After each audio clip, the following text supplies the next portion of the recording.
안녕하세요.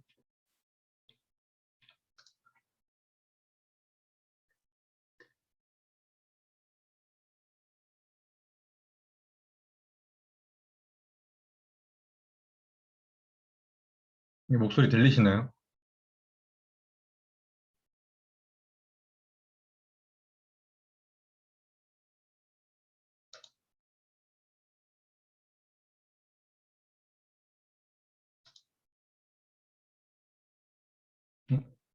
바로 진행하도록 하겠습니다. 오늘 7월 19일이고요.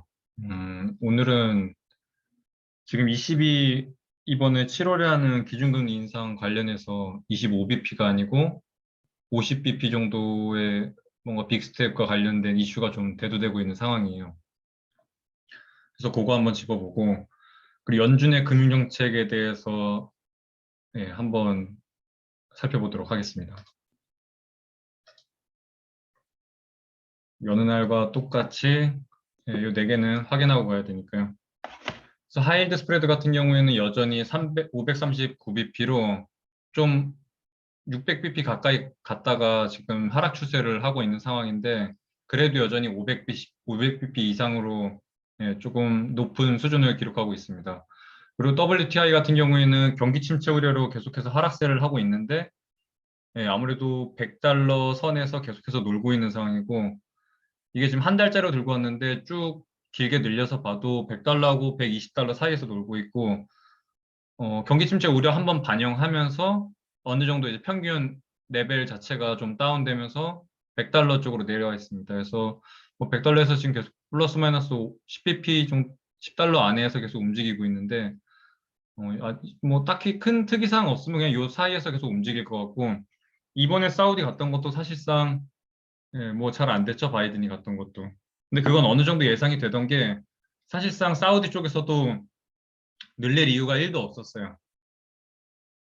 그리고 지금 러시아 원유가 굉장히 싼 가격에 팔리고 있는데, 뭐 저번에도 말씀드렸지만 러시아가 계속 그냥 잘 팔고 있어요. 뭐 천연가스가 됐던 원유가 됐던, 뭐 특히 중국 같은 경우에는 에너지 안보에 굉장히 신경을 쓰는 부분이기 때문에 뭐 얼마든지 러시아에서 생산되고 있는 원유량은 다 사줄 수 있는 정도고, 특히 뭐 이란이랑 굉장히 특이한 게 사우디 쪽에서 굉장히 많이 사고 있어요. 오히려 러시아의 값싼 원유를 사우디 쪽에서 그냥 매입하고 있어요. 그게 굉장히 특이한 현상이었는데, 뭐 장사를 잘하고 있는 거겠죠. 자기네 거 파는데 시장에 계속해서 매물이 던져지면 가격이 낮아지니까 그걸 오히려 사들이고 있어요. 그리고 이제 비싼 가격에 자기네가 팔고 있고.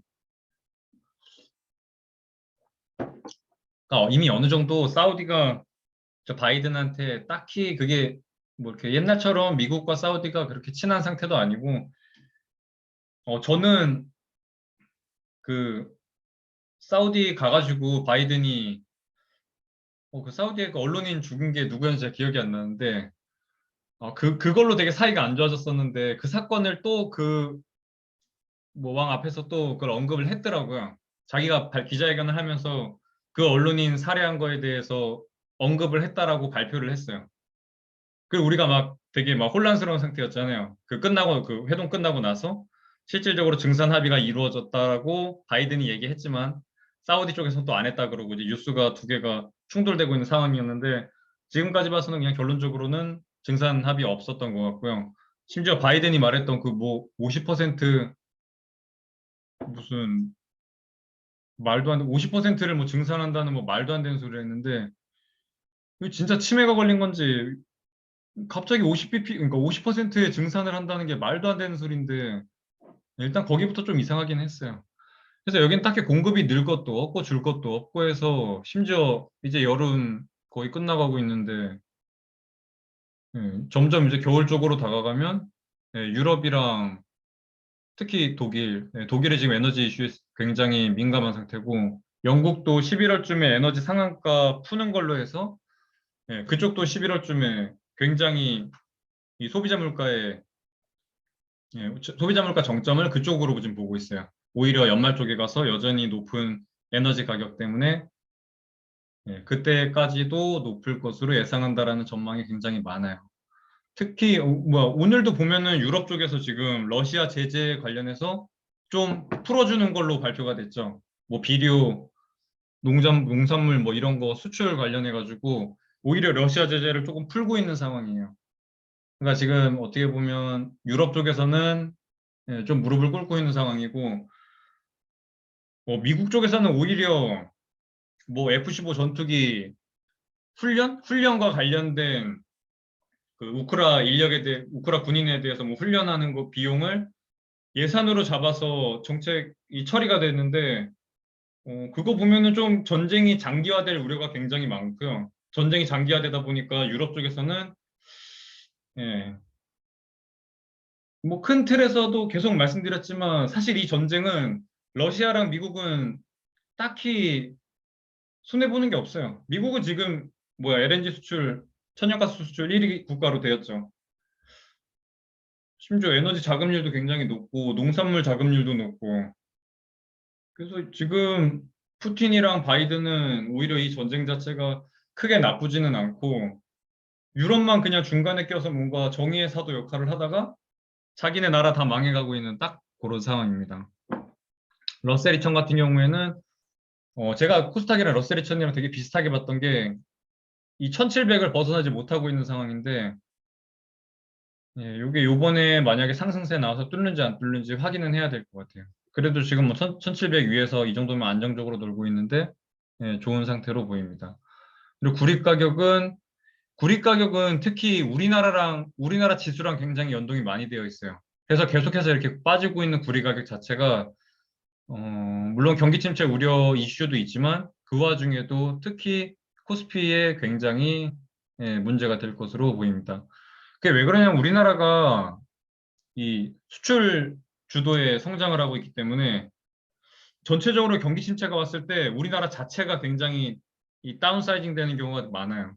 그래서 이 구리 가격이 이 경기 침체의 뭔가 지표로서 쓰이고 있는데 구리 가격이 빠지고 있는 게 코스피랑 연동돼서 움직일 확률이 굉장히 높습니다.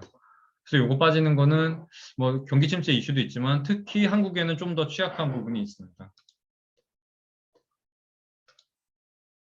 그리고 22 같은 경우에는 원래 25bp 올리는 걸로 굉장히 어느 정도 시장에서 그냥 당연하다는 듯이 받아들이고 있는 상황이었는데 오늘 갑자기 또 50bp 관련된 이슈가 불거지면서 지금 유로화가 굉장히 강세로 돌았죠. 그러면서 달러 인덱스가 빠졌고 달러 인덱스가 이렇게 보시면 빠지고 있는데 달러 인덱스가 빠지면서 원 달러 환율도 어느 정도 안정을 찾아가는데 그래도 여전히 1,300원 위에서는 놀고 있고요. 이제 1,300원 윗단을 어느 정도 뉴노말로 좀 봐야 될 것 같아요. 굳이 원화 자체가 강세를 탈 그런 모멘텀 자체가 전혀 없어요. 그 하는 총재 그 기자회견도 제가 점심시간에 그냥 그날 거의 실시간으로 쭉 다 들었었는데 이창용 총재님 말씀하시는 것만 들어봐도 딱히 이 통화 수합에 대해서는 의지가 없었어요. 뭐 그래서 저는 그러니까 이번에 그 제니엘로 오는 거에 관련해서도 그냥 와서 우리 뭐 한국은행에 있는 여성 사우들 뭐 격려하러 한국은행에 방문할 거다 뭐 요 정도의 말이었지 통화 수합과 관련된 거는 굉장히 회피하는 듯한 대답을 했어요. 어떻게 생각하느냐 뭐 그런 거 질문을 했는데 그런 부분은 내가 할 게 아니고 저기 재무부 관련해 가지고 해야 되는 거니까 내가 아니라 저쪽에서 해야 될 부분이다 이런 식으로 토스하는 듯한 발언을 했었어요.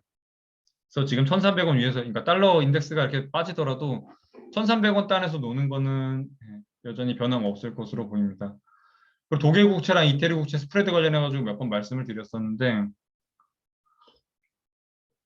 요 급등할 때도 보시면 이태리 국채가 뭐지 이거? 여기 이게 축을 제가 XY로 돼 있는 건데 지금 독일 국채가 저번에도 말씀드렸지만 유럽 쪽에서는 가장 안정적인 그 채권 금리로 사용이 되면서 뭔가 레퍼런스로서 사용이 되고 요 이태리 국채가 제가 이거 두 개를 굳이 합성을 했는데 이 축을 같은 축으로 안 나가지고 이게 좀 혼돈이 있네요.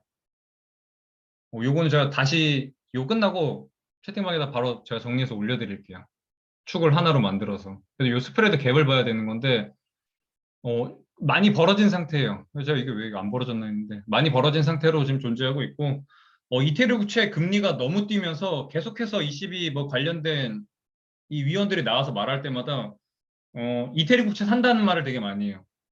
ECB에서 이 채권 매입 프로그램 뭐 돌리고 있는 거에 대해서 이태리 국채에 대해서 집중적으로 매수할 거다라는 듯한 발언을 굉장히 많이 하고 있어요. 그럼 이제 또 이태리 국채 금리 쭉 빠지고 그걸 지금 계속해서 반복하고 있는 상황인데 요거는 아직은 큰 문제가 되진 않는데 지금 이렇게 이제 앞으로 이번에 뭐 7월에 ECB에서 기준금리 25bp 인상하고 25bp일지 50bp일지는 정확히는 모르겠어요. 아직까지도 되게 모호한 상태예요. 오히려 ECB는. 근데 뭐 어떻게 올릴지 모르겠지만 그 첫 번째 금리 상승이 나온 뒤부터 이 두 개의 스프레드 관련돼서는 계속해서 트래킹을 해야 하는 상황입니다. 그리고 원달러엔 같은 경우, 달러엔 같은 경우에는 140불 상단으로 잡고 천천히 모아가는 게 좋을 것 같고요. 미국 달러 지수는 제가 이 뒤쪽에서 미국 금융정책 관련해서 말씀드릴 때 다시 언급드리겠지만, 일단은 유럽 쪽에서의 뭔가 기준금리 인상 변동폭이 조금 더 커지면서 유로화가 강세로 돌았고, 그 부분이 반영되면서 지금 108 위에서 놀고 있던 이 달러 인덱스가 쭉 빠지면서 지금 106까지 내려와 있는 상황입니다. 요건 제가 언제 한번 말씀드린 적이 있는데 25년으로 잘라서 요 차트 지금 들고 온 거고요. 이 유럽이 ECB가 금리 인상을 할 때마다 이 전 세계가 항상 사달이 났어요. 어디서든. 이거 보시면 그렇게 많지도 않아요. 이거 보시면 한 14년? 2000년, 24년부터 거의 뭐 제로 금리는 되어 있는 상황이었고 그러니까 기준금리 변동이 계속 없는 상황이었고 그 전에 올렸던 상황들을 보시면 2000년대 2001년에 그 닷컴 버블 나면서 한번 뽀개졌었죠. 그래서 그때 한번 이렇게 튀었던 거 있고 그 금리 인상하면서 뭔가 사달이 났던 경우가 있고 요 점선은 지금 미국 GDP 들고 온 거예요. 요 오른쪽 이 레전드 이용하면 되고 요 가운데 빨간 선을 제로로 봤을 때 요 빠지는 폭 보시면 됩니다. 그래서 요 두 번에서 경기 침체 나왔었고 여기는 이제 닷컴 버블이고 여기는 서브프라임 모기지론 그 뽀개지면서 리먼 브라더스 사태 그때입니다. 그 요거는 이제 코로나 그래서 요 차트 안에서는 세 번의 경기 침체가 있었는데 요 한 번이 22 금리 인상했던 부분들 있었고 또 두 번째 올렸던 게 여기 2006년부터 해서 금리 올렸을 때 여기 또한 번 리먼 브라더스 사태 난 적이 있습니다. 그래서 뭐 우연인지 뭔지는 모르겠는데 요 ECB 쪽에서 금리 인상을 하고 난 다음에는 꼭 전 세계가 한 번씩은 경기 침체를 한 번씩 겪고 지나갑니다. 그리고 제가 가장 걱정되는 부분이 이 부분인데 하나씩 한번 살펴볼게요. 그래서 이 파란색이 지금 실업률이고요. 파란색 차트는 왼쪽 레전드 이용하시면 됩니다. 그리고 이 검은색 차트는 GDP 성장률이고 오른쪽 차트 이용하시면 되고요. 요 제로로 봤을 때 똑같이 2000년 초에 나왔던 그 닷컴 버블 나오면서 쭉 빠졌던 부분이 있고 요 08년도에 서프라임 터지면서 여기도 한번 뽀개지는 거 나오고 그다음에 이제 코로나 때 한번 뽀개지는 거 나오고 해서 요 세 번의 경기 침체가 요 사이에 지금 들어가 있고요.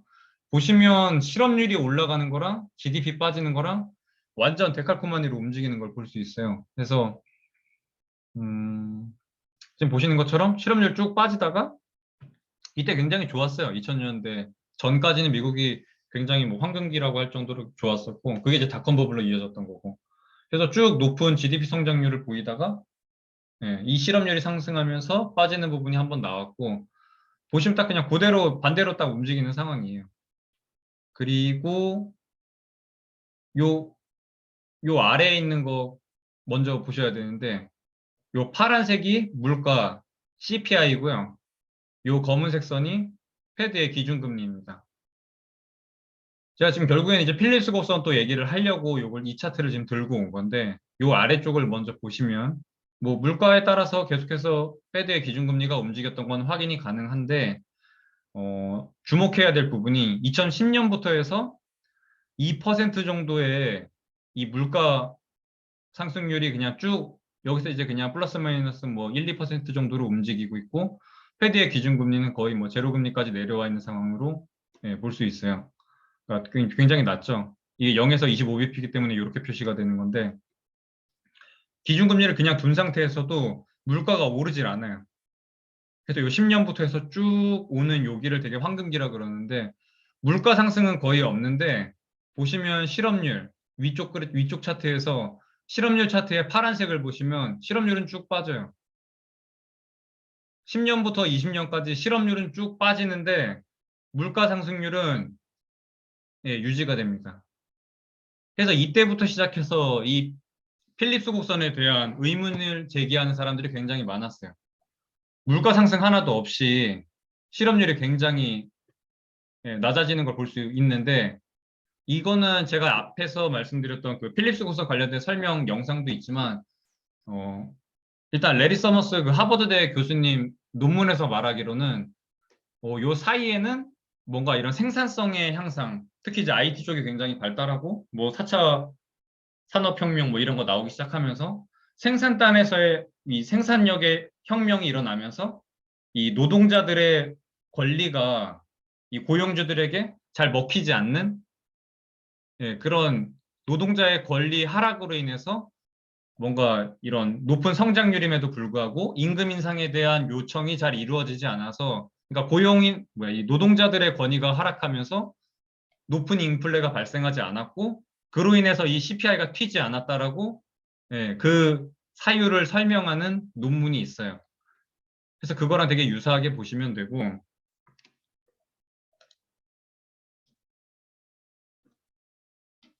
요 앞에 건 제가 다시 돌아가긴 할 건데 오늘 제가 채팅방에 올려드렸었던 그 애틀랜타 이 웨이지 그로스 관련된 차트인데 뭐 97년부터 지금 최근까지 긁어온 거고요. 보시면 굉장히 높은 임금 상승을 보이고 있어요. 우리가 이 높은 인플레가 그냥 단순히 뭐 농산물이랑 에너지 단에서 발생된 게 지금의 요 높은 소비자 물가를 촉발시키고 있는 상황이라고 하면 오케이. 그거는 나중에 가서 얼마든지 뭐 공급을 늘리던 수요가 죽든 해서 이 높은 소비자 물가를 얼마든지 잡을 수 있는데 이 높은 소비자 물가가 계속해서 유지가 되다 보면 이 웨이지 그로스 상황이 나올 수밖에 없어요. 노동자들이 결국엔 소비자들인데 소비자들이 너무 물가 상승률에 대해서 타격을 받고 있다 보니까 고용주한테 이 임금 상승에 대한 요청이 들어갈 수밖에 없죠. 그래서 이 높은 인플레가 계속해서 유지되다 보면 어쩔 수 없이 고용주도 이 웨이지 그로스가 나올 수밖에 없는 상황이에요. 특히 요즘 뭐 그 졸트 고용 보고서 보시면 1,100만 명 이상의 구인 수가 계속해서 유지가 되고 있어요. 그 정도로 초과 수요가 이 고용 시장에서 발생되고 있는 상황인데 그 초과 수요로 인해서 이런 웨이지 그로스가 발생되고 있는 상황이에요.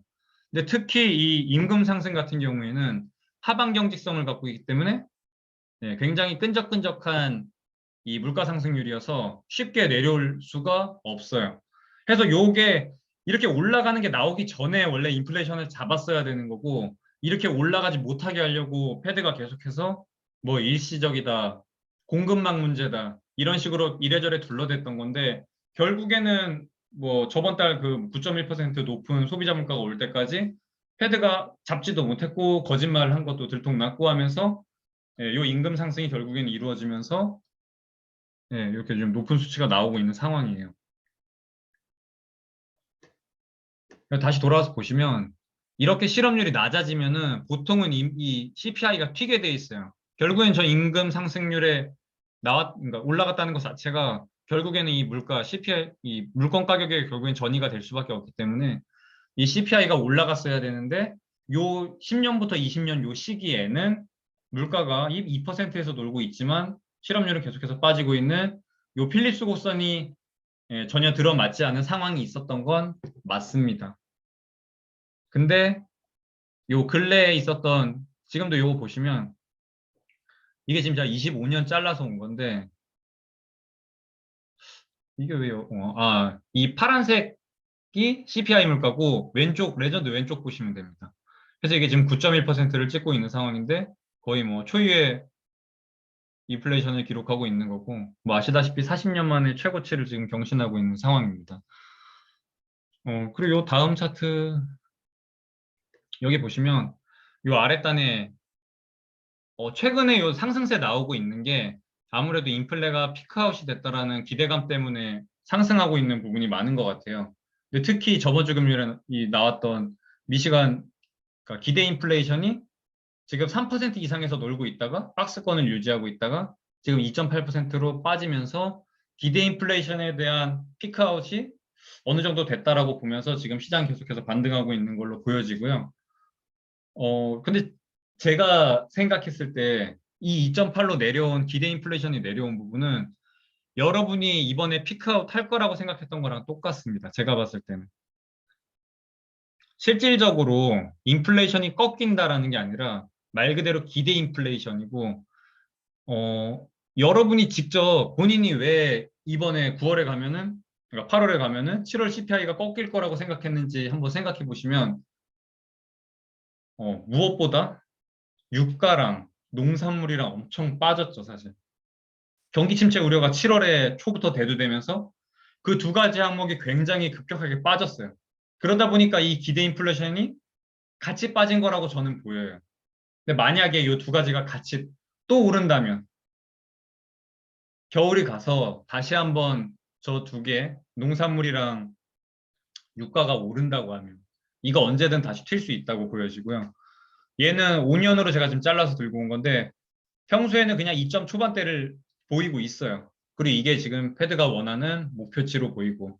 그러니까 원래 물가 상승률에 대해서 패드가 목표치로 하는 게 2%고 뭐 당연히 기대 인플레이션도 2%로 유지하길 원했는데 요 근래에 와서 지금 높은 인플레이션이 나타나기 시작하면서 기대 인플레이션까지 3% 단으로 올라와 있는 상황이고요. 5년 뒤에도 여전히 3%의 물가 상승을 기록할 거다라는 게 이 지표인데 여기서 지금 3% 박스권을 깨고 2.8%로 쭉 빠진 거예요. 그래서 이제 어느 정도 피크아웃이 됐구나 하면서 지금의 근래에 나오고 있는 상승률은 그렇게 보시면 될 것 같습니다.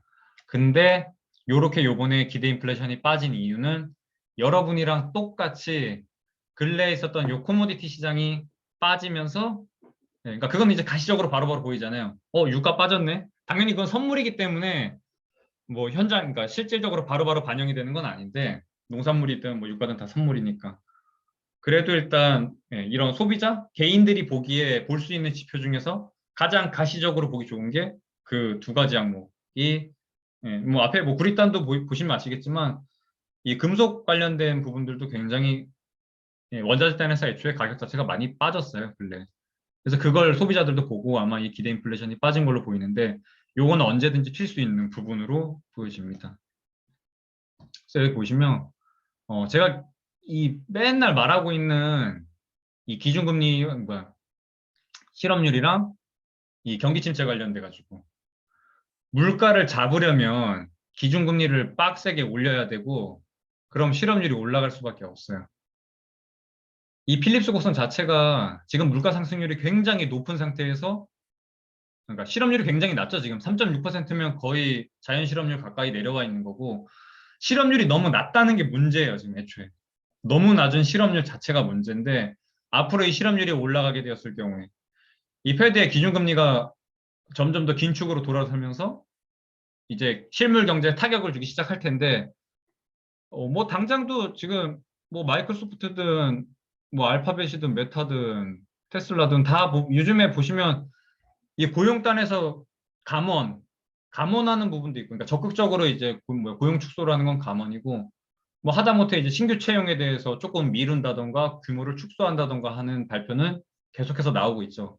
지금 뭐 거의 빅테크 10대 기업은 거의 다 지금 감원과 관련된 발표가 나온 걸로 보입니다. 근데 그러니까 기본적으로도 계속해서 퇴직하는 사람들이 존재할 수밖에 없잖아요. 그러니까 자연적으로 퇴직하는 사람들, 나이가 들어서 이제 임금 피크 걸려서 이제 나가시는 분들. 나가는 부분은 존재하는데, 그러니까 들어오는 거랑 나가는 거랑 계속해서 일정해야 어느 정도 고용 수준을 유지할 텐데, 나가는 건 계속해서 나가고, 신규 채용을 줄인다는 자체가 결국에는 실업률이 올라간다는 말밖에 안 돼요, 사실. 그러니까 결국에 이제 실업률은 올라갈 텐데, 뭐 위에 차트에서도 보시면 아시겠지만 실업률의 움직임과 요 GDP 성장률의 움직임을 보시면 확실히 그냥 딱딱 요 데칼코마니처럼 정반대로 움직이게 되어 있어요. 그래서 요 단에만 지금 실업률이 급격하게 하락하면서 예, 물가는 평온했었고 GDP는 여전히 높은 수치를 기록했던 요 시기를 제외하고는 예, 앞으로 나올 거는 일단 실업률의 상승은 거의 불가피하다고 보여지고 그로 인한 GDP 역성장이 나오는 건 예, 제가 그게 이제 제일 말씀 많이 드리고 있는 그 필립스 곡선 관련 내용입니다. 그리고 이게 진짜 되게 문제인데 기준금리를 이렇게 땡겼는데 물론 지금 뭐 1.75밖에 안 되고 있는 상황이긴 한데 블라드가 하는 말 중에 들어보시면 뭐 몇 가지 요약을 해서 말씀을 드려보면 이 실업률을 해치지 않고도 물가 잡을 수 있다. 그리고 제가 저번 세미나 때도 제가 시작할 때 말씀드렸는데 사실 이번에 100bp 올리는 거는 조금 시장이 많이 오버한 느낌이 있었어요. 뭐 제가 저번 세미나 그 동영상 보시면은 그때도 이제 100bp 이슈가 되게 크게 되면서 난리가 났던 건데 예, 그냥 굳이 그냥 100bp 할 필요는 없었어요. 문제는 지금 이번에 75bp 인상하고 그럼 75, 75 하고 그 다음 9월에 50bp를 하는 걸로 시장이 어느 정도 컨센이 맞춰져 있었는데 75 하고 9월에 또다시 75를 하지 않을까 저는 그렇게 생각이 들어요. 제가 생각했을 땐 그래요. 굳이 100bp라는 이렇게 가시적으로 봤을 때 굉장히 시장에 충격을 줄 수 있는 수치가 아니라 음, 네, 요거는 그냥 진짜 말 그대로 그냥 제 뇌피셜인 건데 일단 이렇게 기준금리를 땡기고 있는데 3월부터 어느 정도의 요 포워드 가이던스를 주면서 지금 금리 인상을 진행해 오고 있는데 이렇게 말도 안 될 정도로 CPI가 뛰고 있다면은 이건 문제가 있는 거죠, 지금 정책에서. 더 급격하게 날아갈 수도 있어요. 제가 봤을 땐 그래요. 지금의 이 CPI 잡으려면 더 날려야 될 수도 있어요.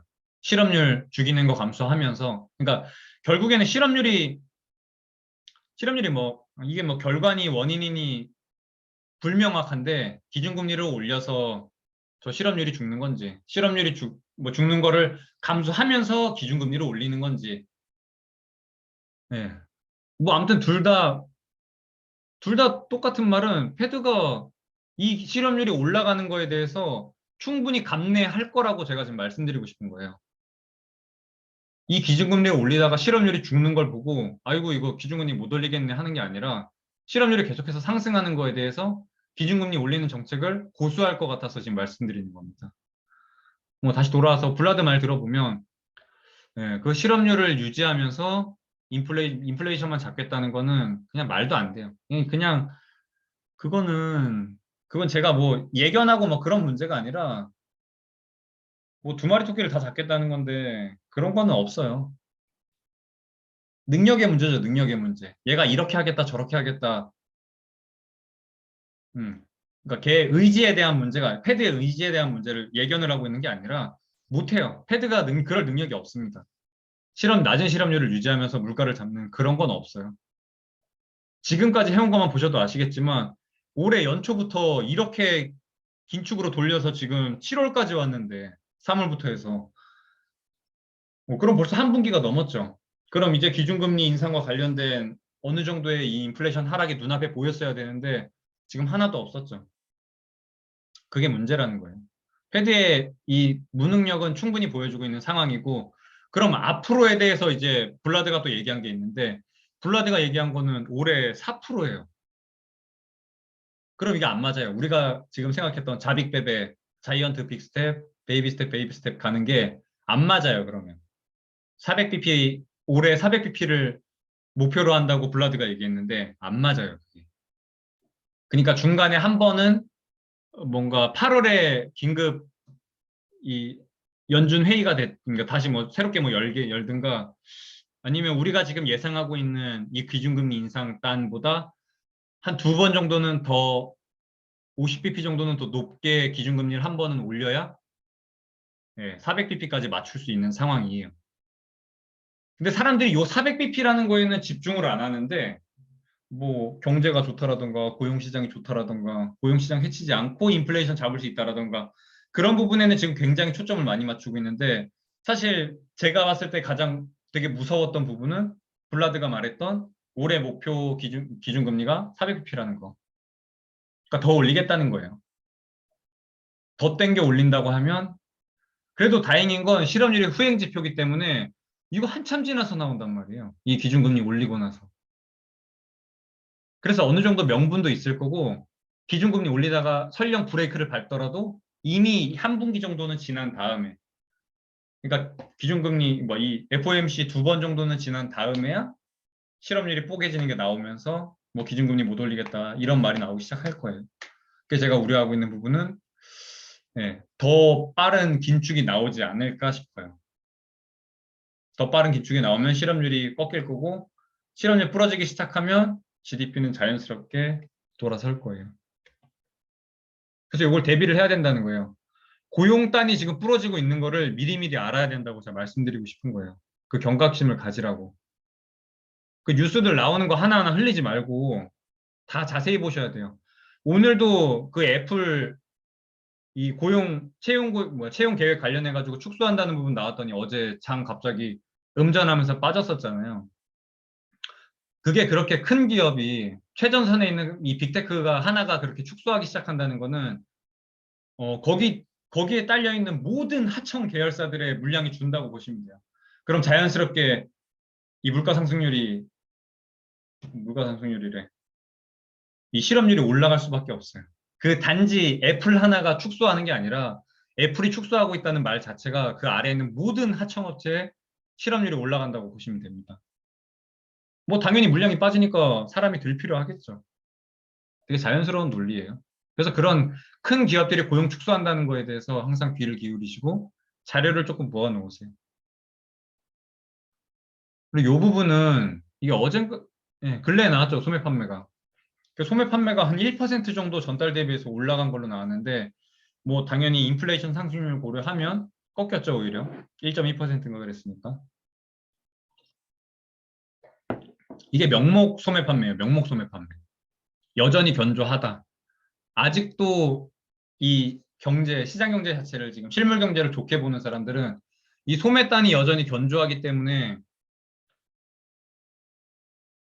소매가 지금 미국 GDP에서 70%를 차지하고 있는데 이 소매단이 견조해서 뭐 경기 침체 안 온다 이렇게 주장하시는 분들이 많은데 이 앞에 이 기준금리 왜 땡기고 있는데 이거 죽이려고 하는 건데 그래서 생각보다 이 CPI가 꺾여가지고 급격하게 내려온다고 하면 아니, 당장 이거부터 걱정해야 되는 거예요. 이 GDP 부러지는 것부터. 저 CPI가 꺾여서 내려오기 시작하면 이 소매 판매가 급격하게 꺾이면서 내려올 거예요. 근데 지금의 요 상승이 나오고 있는 부분은 이 인플레이 피크아웃 이게 이미 9%를 찍었기 때문에 다음 달에는 꺾일 거다라는 요 기대감으로 지금은 상승이 나오고 있는 상승 모멘텀이 발생되고 있는 상황이고 제가 원래 그거 같이 발라먹으러 가자고 했던 그거였는데 지금처럼 이렇게 모멘텀이 큰 부분이었어요. 그래서 원래 이 CPI 꺾일 때 같이 들어가자라고 그렇게 제가 자료를 찾고 있던 건데 생각보다 오히려 9.1%가 나오면서 그 피크아웃 이슈가 너도 나도 이제 하게 된 그런 상황입니다. 근데 보이시는 것처럼 일단 요 미시간대 소비심리 지수랑 소매 판매랑 지금 갭이 굉장히 벌어져 있는데 결국엔 소매 판매가 내려오면서 요 미시간대 소비심리 지수를 따라갈 것으로 보고 있습니다. 근데 요거 말고 이미 소매 판매는 이거 누가 인플레이션 고려된 소매 판매 이렇게 깎인 거 제가 본 기억이 있는데 그것만 해도 이미 소매 판매는 하락하고 있는 추세가 나오고 있는 상황이에요. 그래서 제가 자꾸 경기 침체가 나올 수 있다고 얘기를 하고 있는 거고. 그래서 이 부분도 큰 이슈입니다.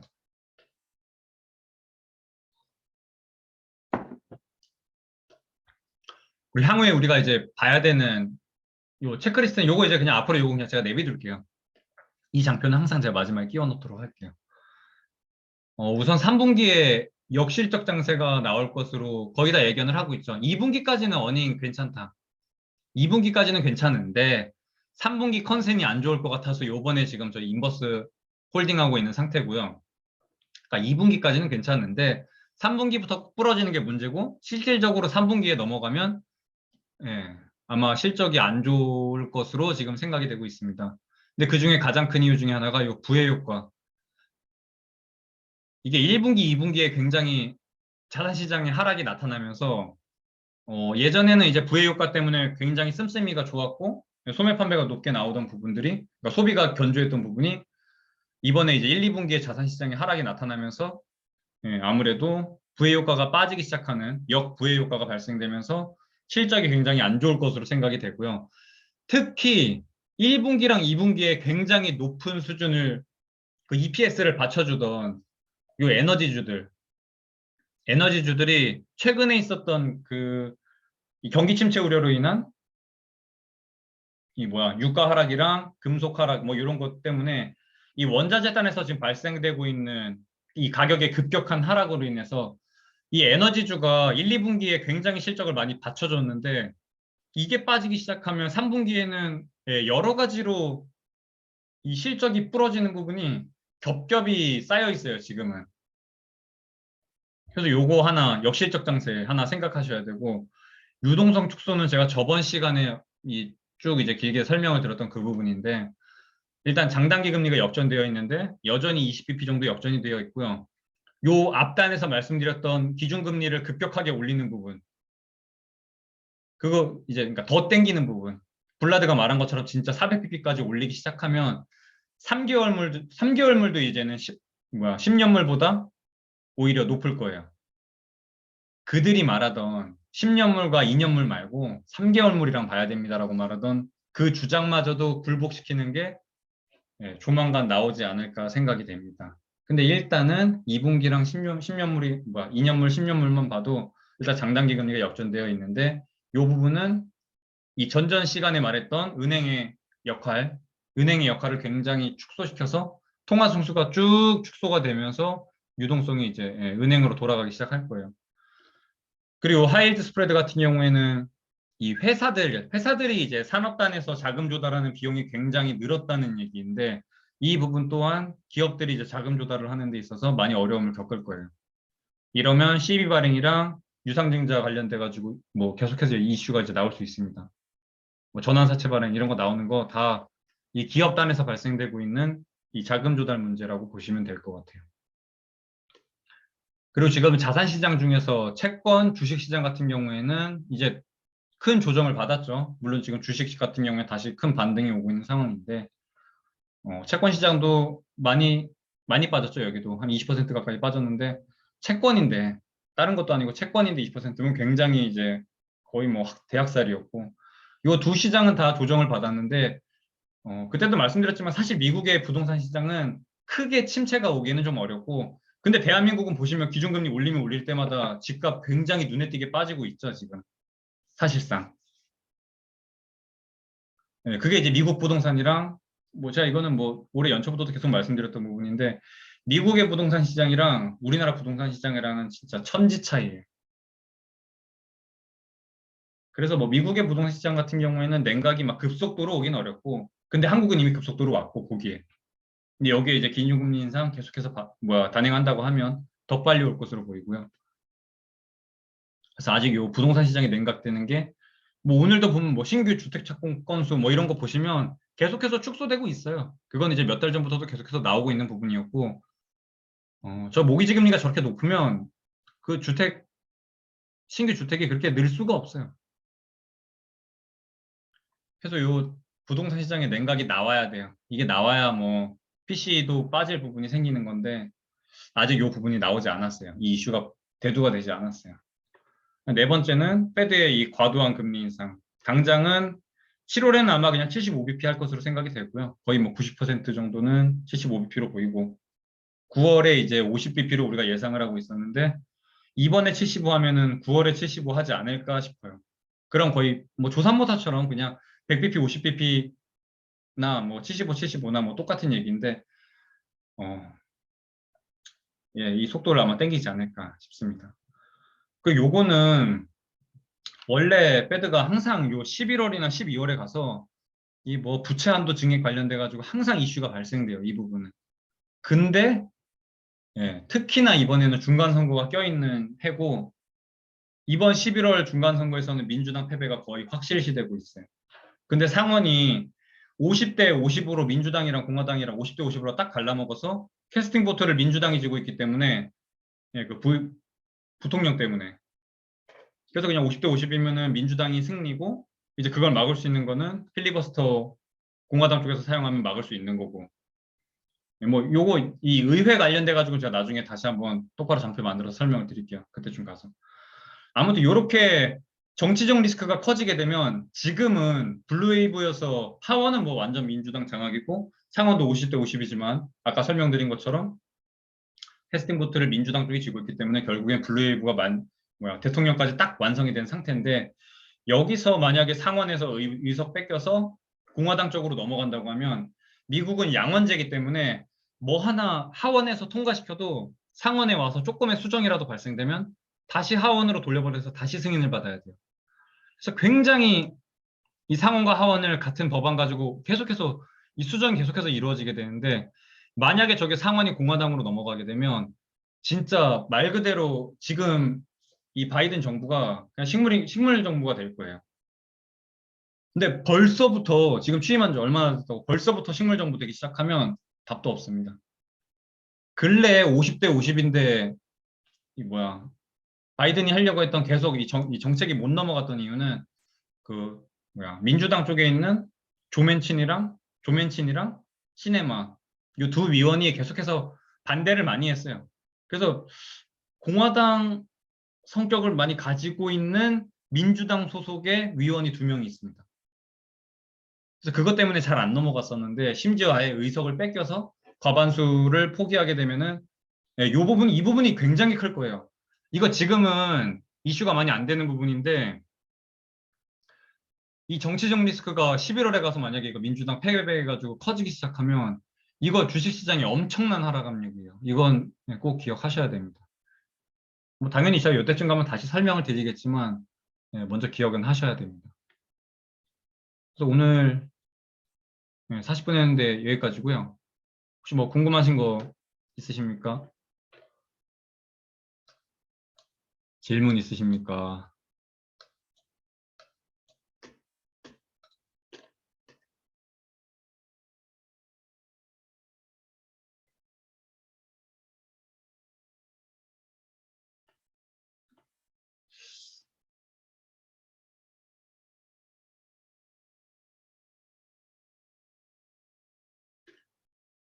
한국 장기 국채 신규 진입 유효할까요?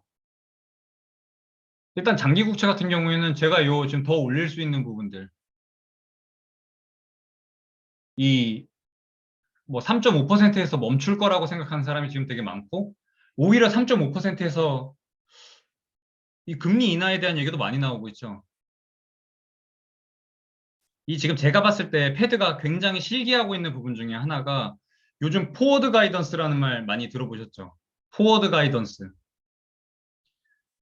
10년물을 지금 컨트롤하는 게 아니라 우리 10년 뒤 이 앞으로 금리 인상하는 거를 언제 얼마나 올릴지를 쭉 미리 이렇게 그냥 말로써 신명물을 말로써 조정을 하는 거예요. 그걸 이제 포워드 가이던스라 그러는데 그러니까 향후에 우리가 어떻게 금리를 조절할 거야라는 거를 미리 이렇게 가이드라인을 시장에 알려주는 건데 오히려 그걸 알려주다 보니까 장기 금리가 빠지고 있죠. 왜냐면 나중에 가서 금리 인하 할 거라고 패드 의원들이 말하고 있어요. 근데 그게 오히려 지금 장단기 금리 역전 만들면서 유동성 축소 유발하고 있죠. 은행단에서. 그냥 금리 인상만 해가지고 단기 금리만 쭉 유동성 축소를 시켜야 되는데 멍청하게 그거를 포워드 가이던스랍시고 이제 새로 도입한 방법인데 앞으로 향후에 우리가 금리 인상 이렇게 할 거야. 근데 나중에 가서 금리 내릴 거야. 이걸 미리 알려줘 버리니까 시장이 그냥 그 장기 금리가 그냥 내려버린 거예요. 저는 그 포워드 가이던스를 괜히 정말 지금 패드가 잘못하고 있는 거라고 보고 있어요. 오히려 그거를 미리 가이드라인을 알려주게 되면서 그건 너무 말도 안 되는 소리인 것 같아요. 오히려 그걸 해주면서 그냥 지금 시장이 오히려 정신 못 차리고 있는 상황 보여요. 그러니까 너무 예상이 가능하고 하다 보니까 이 시장이 믿질 않는 거예요. 지금의 이 금리 인상을 하면서 긴축을 가겠다라고 하는 이 패드의 말을 너네 어차피 나중에 가서 금리 내릴 거잖아. 1년 뒤에 금리 내릴 거잖아. 이런 식으로 패드를 믿질 않아요. 그러니까 뭐 믿는 건데 예. 그게 그렇게 하다 보니까 오히려 금리 인상의 효과가 굉장히 더뎌지고 있어요. 제가 생각했을 때 이 말도 안 되는 지금 금리 인상을 단행하고 있는 이 초유의 금리 인상 속도를 기록하고 있는데 CPI가 이렇게 튀고 있다? 저는 진짜 포워드 가이던스를 왜 하는지 진짜 1도 모르겠어요. 이 FOMC가 진짜 이거는 진짜 너무 이해를 못 하겠어요. 나중에 가서 금리 인하할 거야. 그래 버리니까 장기금리가 그냥 빠져버리고 오히려 장기금리를 올려서 이 유동성, 이 스프레드가 쪼이는 부분을 풀어줘야 되는 연준인데 이 멍청한 놈들이 나중에 가서 금리 인하할 거라고 그딴 소리를 하고 있으니까 장기금리가 빠지면서 원래 있으면 안 되는 이 장단기 금리 역전이 발생돼 버렸어요. 양적 기축을 왜 하는데 이상하게 장기금리가 내려온 거를 그거 지금 머리끄댕이 잡고 끌어올리려고 양적 긴축하고 있는 건데 양적 긴축하면 뭐해? 수요가 이미 붙으면서 장기금리 다 내려왔는데 양적 긴축한다고 그렇게 협박을 했는데 수요가 그렇게 붙어서 지금 다 끌어내렸는데 그래서 이 포워드 가이던스는 이건 너무 말도 안 되는 것 같아요.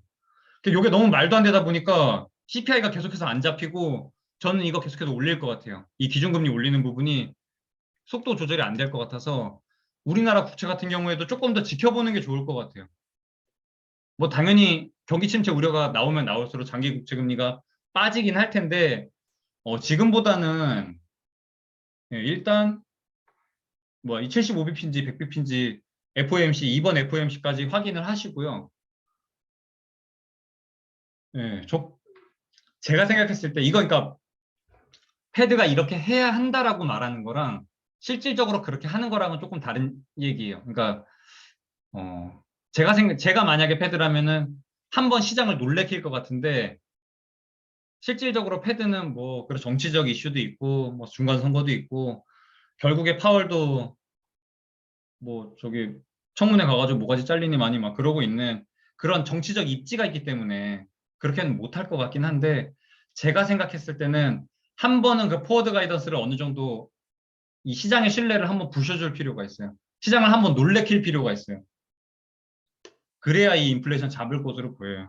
근데 그건 제 생각일 뿐인 거고 실질적으로 패드가 할 수 있는 조치는 그렇게는 못할 것 같아요. 3분기 어닝 염두 두고 인버스 홀드 계획이실까요? 그냥 하다못해 요거 보더라도 그래서 제가 레버리지 쓰지 말라 그러는 거예요. 이번에 보시면 이 7월 초부터 쭉 중순까지 매수한 개미들이 매수한 거 보시면 스큐에다가 그렇게 몰빵을 때려박아 놨어요. 1순위가 스큐였어요, 그때. 근데 지금 이렇게 상승하면 스큐 다 나가 떨어집니다. 근데 스큐가 나가 떨어질 때까지 어지간하면 하락분이 나오기가 어렵지 않을까 싶어요. 스큐가 다 나가 떨어져야 돼요. 연준 자산 축소는 계속 일어나고 있나요? 인베스팅에서 잘 안 보이는 것 같아서요. 연준 자산 축소는 7월에는 계속해서 진행 중이고요. 그 이 연준 대차대조표라고 치시면 나올 거예요. 그게 쭉 빠지고 있습니다. 예, 자산 축소는 계속해서 일어나고 있는 상황이에요. 근데도 불구하고 경기 침체 우려 때문에 경기 침체 우려도 있고 이 패드 위원들이 자꾸 나와가지고 나중에 가가지고 이 금리 내릴 거야 이딴 말을 자꾸 하니까 장기 금리가 자꾸 빠지는 거예요. 양적 긴축은 잘 진행이 되고 있습니다. 9월에 풀악셀 밟기로 한 거는 일단 당장은 예상대로 진행이 될 것 같아요. 이거 들어가서 확인하시면 돼요. 연준 대차대조표라고 치시면 구글에 치시면 나옵니다. 예, 질문 없으면 오늘 여기까지 하겠습니다. 수고하셨습니다.